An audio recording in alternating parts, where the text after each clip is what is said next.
mnajuana. Kwani kuna hoka haya huko nyuma? Ama ni nyinyi mpeana wana pesa ndio wanapewa backstreet wewe. Wacha kutupima wazimu na bangi wewe. Sawa. Kutupima wazimu nini? Na nyinyi ndio mko mnatoa pesa. Mkipewa pesa mmeweka kwa mfuko na wewe ukondi. Sawa. Endelea. Unajua hata ukiongea bado utaenda. Bado mtaenda backlane. Naomba mtoke mrudi huko chini. Excuse. Madam. Naomba tu kwa heshima mtoke mrudi huko chini. Sisi tunaomboleza tafadhali. Naomboleza nini? Nani amekufa? Nani amekufa? Tuache na amani ya Yesu. Kenya uone vile inaendelea. Nani amekufa? Uone vile maisha ya Kenya mali iko sahi. Tunaomboleza tafadhali. Haja kupiga blackmail. Tuchukue, ala. Chukua. Unataka kuchukua, chukua. Sometimes tunapowasaidia wa Kenya, unaona wanafikiria kwamba tunawara, but we are just working for you, trying to restore order.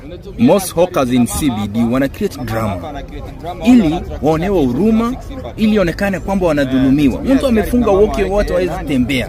Mtu ameweka vitu wanauza bagi kwa duka na yeye anauza hapo nje the same thing. Wanaanza create drama ndio onekane kwamba wanadhulumiwa. Nilipigia hapa. Wacha ile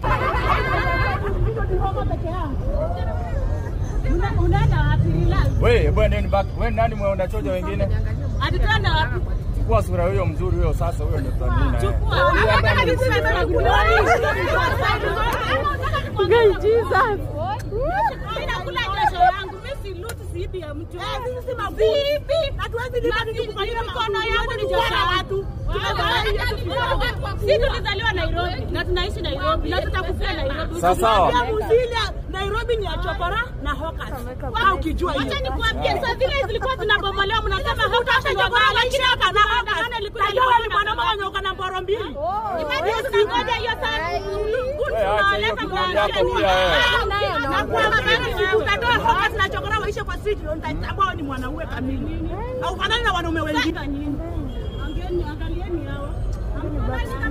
Alafu wamebomoa watu wame. Acha kuongea pia Mo.